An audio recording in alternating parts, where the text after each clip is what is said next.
Hi there, Bill Hitchcock. Welcome to the program, and we have got a power pack program to get out to you.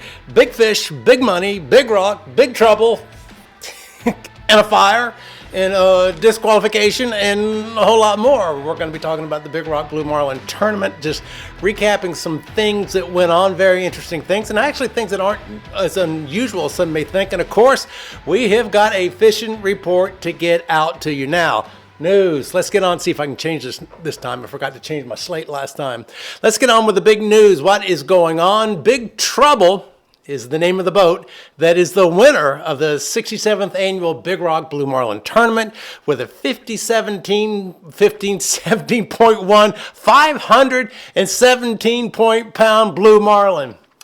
Rented lips. I love it. They win the fabulous fisherman's prize of over $807,000. They're looking at a total payout of about $2.5 million. Now, you've probably heard by now, that was not the biggest fish brought into the weigh-in.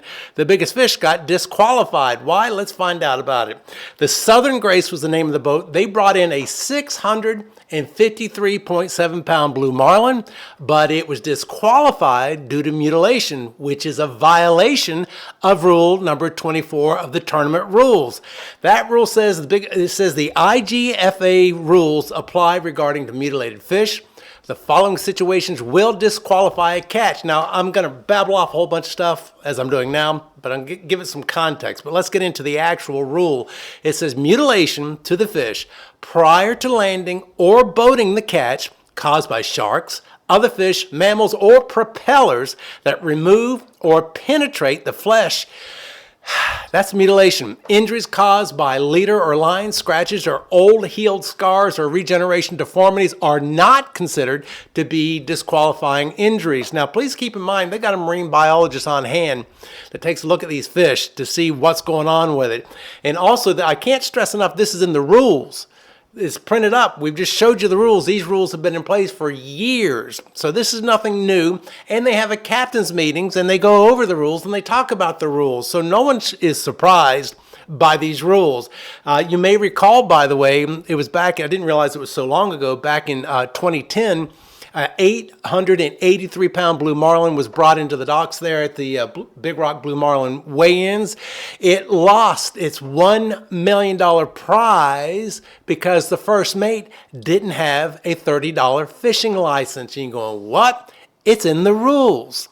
Everybody has to have a valid fishing license. In 2010, the first mate didn't, so they lost $1 million because, excuse me, a $30 fishing license wasn't had. You say, well, that's not fair. It's in the rules, and everybody knows this in advance.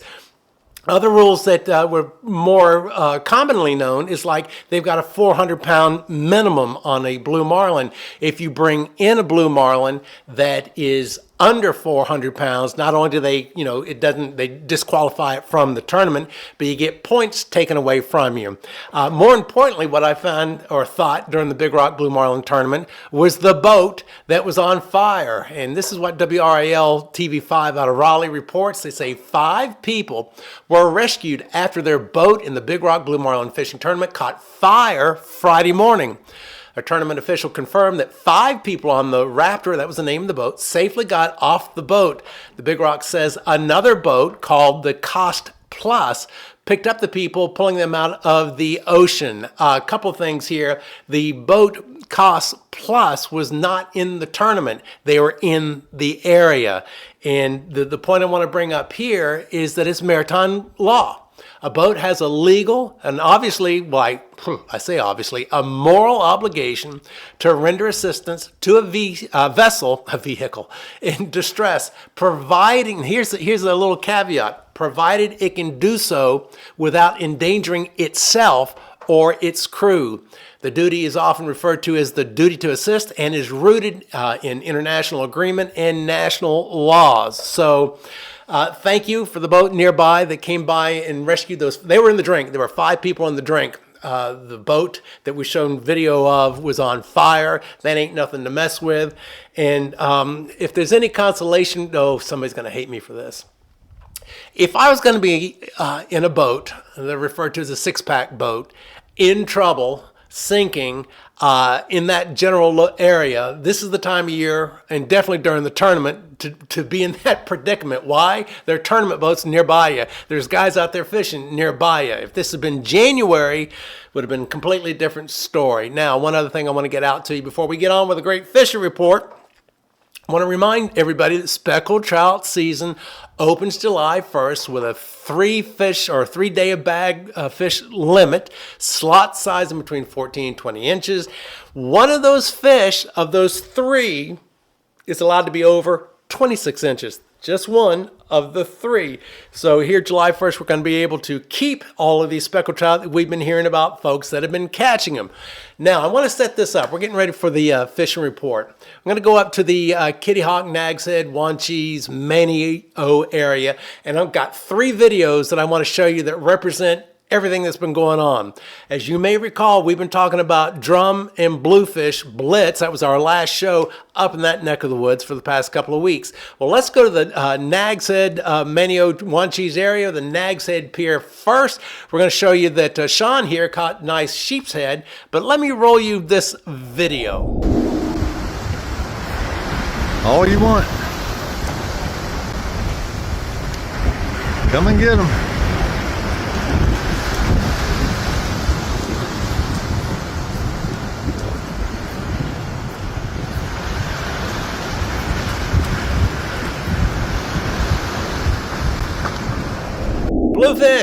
Bluefish, and more bluefish. Little Taylor blues or snapper blues, depending on where you're from. I love what the Nag's Head Pier said. He said, people always ask if the fish bite while it's raining.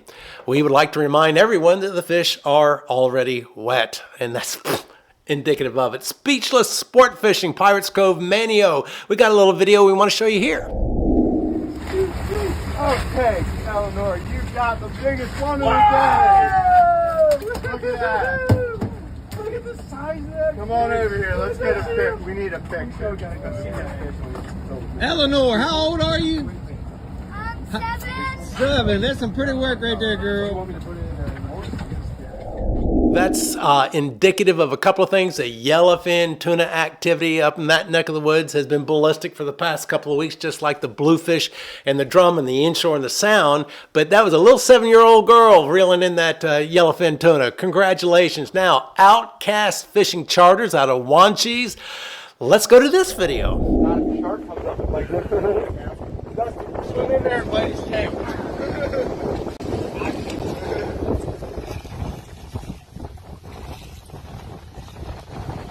Head first, always head first, always head first. There you go. There you go. Woo! Nice work, sir. Alright, there, I'm happy now, son. You got the rest, alright? You can take your turn. I was just talking about this last week, that I love it when a charter allows the charter captain allows the charter to participate. What you just saw was an angler and a mate that were the charter. The captain was just back there watching them participate. And so if you do charter a boat in advance, ask your captain and mate if you can participate when possible. It might not always be possible or practical or safe, but if you can, if they'll allow you, do it. All right, Hatteras Island. Hatteras Jack's in Road Danthe says Spanish mackerel, bluefish, and sea mullet on the ocean side, speckled trout, bluefish, and red drum on the sound side. There's probably your most complete fishing report for there. But Frank and Franz and Avon says the northern beaches have had croaker and a few sea mullet. Frisco has had more and larger mullet, plus a few bluefish and pompano. Hatteras Inlet was the best of it. Pompano and sea mullet made a good showing. Again, large pompano. Pompano have been particularly up there on Hatteras Island and on Ocracoke, have been prominent for several weeks, if not 3 weeks going on to a month. It is the time of year for them. And again, we're getting in that time of year where fishing reports start getting boring, like tuna, dolphin, wahoo for the offshore boats. And it's just simply, that's what they're catching. It's great catches, but it's just repetitive, like these pompano and these drum blitz and the bluefish blitz. All right, spectacular out of Teach's Lair. They say Jack finally got his cobia after a few hours of fishing, and John caught a nice flounder on a gold spoon, which does not happen very often. Very, very true. Congratulations to those guys. Hatteras Harbor Marina, the offshore fleet, had plenty of blue marlin releases. Well, there you go.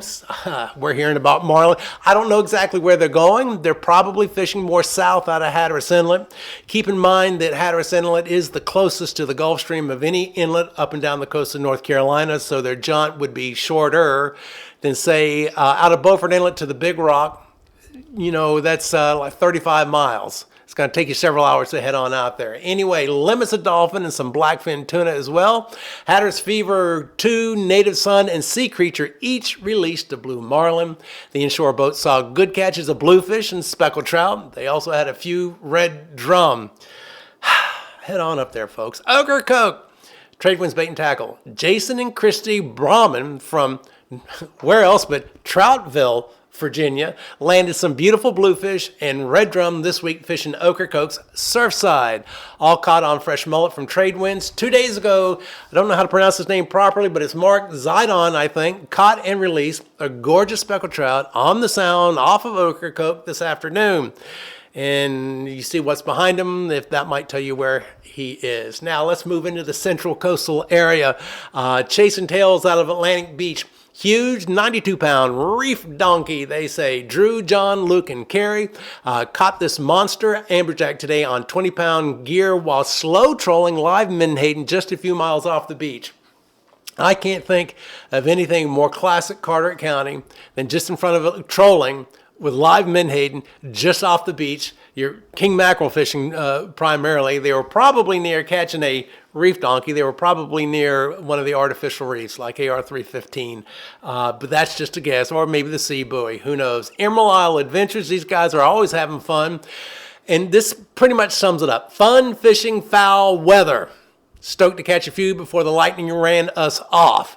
Congratulations to those folks. And I do, you know, it's been well over a week that we've had the same weather report. It's like 40, 50, 60% chance of rain all during the course of the day. When they come on through, that there could be some strong winds with them. It greatly affected the Big Rock Blue Marlin tournament. You'll also notice, by the way, in regards to the Big Rock, one of the things that's indicative of the Big Rock, the winning fish is usually like on a Friday or a Saturday. And the reason why is that the Big Rock Blue Marlin tournament is a 6-day tournament, but you're only allowed to fish 4 days.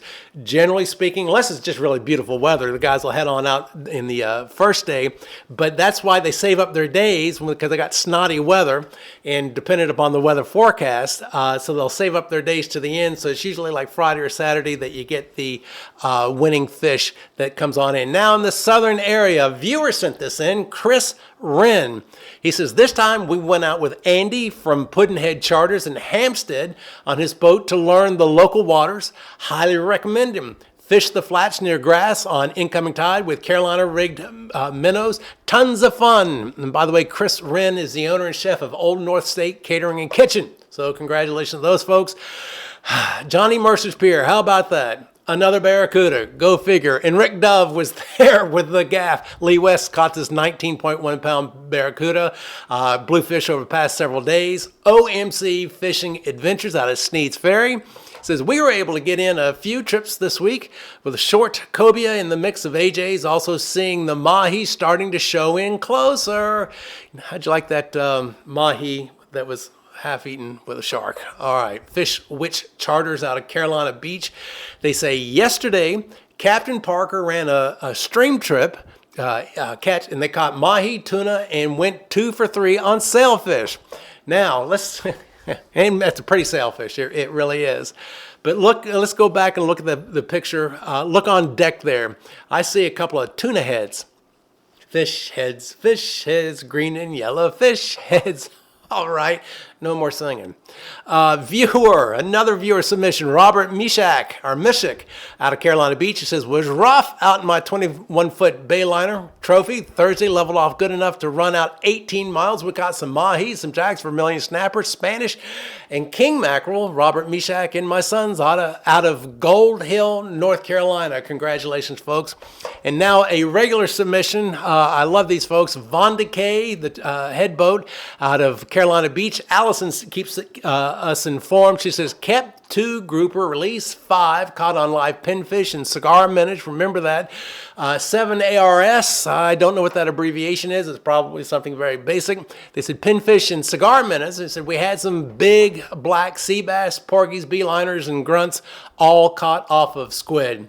Southern Run fishing charters out of Wilmington. They said trolling was very slow today, but the bottom fish continued to cooperate. 2 nice gags and a cobia to end the day. Well, that's the fishing report. This is Sunday, June 15th. Father's Day when we're getting this information out to you. The weather is the big thing I want to keep talking about because it is ever changing. You go out, there's thunderbolts and lightning for 15, 20, 30 minutes and then nothing for an hour or two, and then thunderbolts and lightning for 15, 20 minutes, and it's just been the same routine.